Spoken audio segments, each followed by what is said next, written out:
মেহেরপুর জেলার আরও একটি সুন্দর গ্রাম আপনাদের সবাইকে স্বাগতম। আজকে যে গ্রামটি ঘুরে দেখাবো সেটা হচ্ছে আকবপুর। আর আকবপুর গ্রাম মাসাল্লাহ অত্যন্ত সুন্দর, আর প্রত্যেকটা গ্রামের হচ্ছে আলাদা আলাদা সৌন্দর্য থাকে। যেমন আকবপুরের সৌন্দর্য পুরাই ভিন্ন, কোনো গ্রামের সাথে মিল থাকবে না। আচ্ছা, বর্তমান কিন্তু আমরা যেখানে অবস্থান করছি এটা হচ্ছে আকবপুরের মাঠ, আর তাছাড়া হচ্ছে বস্তা লোড করে ঘাস নিয়ে যাচ্ছেন, তাই তো? আপনাকে আর বেশি কষ্ট দিচ্ছেন, আপনি যান, সমস্যা নেই। আর হাতে একটা ভুট্টাও আছে, ভুট্টার সময় তো এখন না। ও, আসার সময় পথে পাইছে আর কি।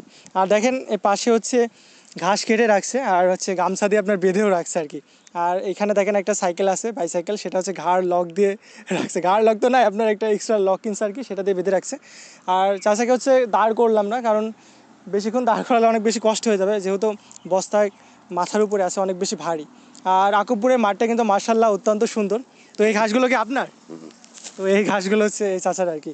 তো চলেন আজকে আরও দেখাই এই আকুবপুর গ্রামে কী কী আছে। আচ্ছা, এখন বর্তমানে আমরা যেখানে আছি সেটা হচ্ছে আকুবপুরের ইটের ভাটা। আর এখানে আসার পরে দেখলাম এত পরিমাণ রোদ, আর ভাটা, প্রত্যেকটা ভাটায় মানে ছায়ার কোনো ব্যবস্থা নাই, জাস্ট রোদ আর রোদ। আর এটা হচ্ছে সিজনাল ব্যবসা, শীতের সময় সব ইটগুলো তৈরি করে রাখছে, আর এখন হচ্ছে জাস্ট বিক্রয় করবে। দেখেন চারিপাশে শুধু ইট আর ইট, এগুলো সব আছে, এগুলো জাস্ট বিক্রয় করা হবে।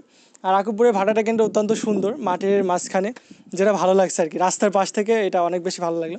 আর রাস্তার পাশে একটা ছোটো দেখলাম যে ভাঙাচোরা চায়ের দোকানও আছে। আর নানান ধরনের যেসব জিনিসপত্র দিয়ে ইট মূলত তৈরি করে সেইগুলো সব পড়ে আছে, আবার শীতের সময় কাজে লাগবে আর কি।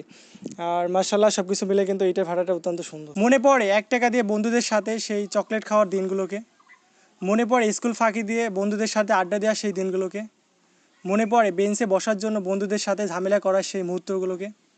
আমি অনেক বেশি মিস করি। আর সবচেয়ে বেশি মিস করি যখন স্কুলে যে ছুটির ঘন্টাটা বাজে, তখন যে কি আনন্দের ওই মুহূর্তটা, মানে বলে ভাষায় প্রকাশ করা যাবে না। ওই সময়টা যে কখন টিং টিং টিং করে ঘন্টা বাজবে, আর কখন আমরা একদম দৌড়ে চলে যাব সোজা বাসায়। তো আমি এখন বর্তমান যেখানে অবস্থান করছি এটা হচ্ছে আকিবপুর সরকারি প্রাথমিক বিদ্যালয়। আর এই বিদ্যালয়টা মার্শাল্লাহ অত্যন্ত সুন্দর। এইখান থেকে এই যে পাশের যে ভিউটা দেখতে পাচ্ছেন, আশেপাশে সবগুলো, এগুলো কিন্তু মাঠের পরিবেশে আকিবপুর সরকারি প্রাথমিক বিদ্যালয়টা। আর টিউবওয়েলটা নষ্ট হয়ে গেছে, কিন্তু এখানে বসে থাকতে কিন্তু অনেক বেশি ভালো লাগছে, যদিও অনেক বেশি রোদ পড়তেছে, ঘেমে অবস্থা পুরোপুরি শেষ, তারপরেও কিন্তু অনেক বেশি ভালো লাগছে।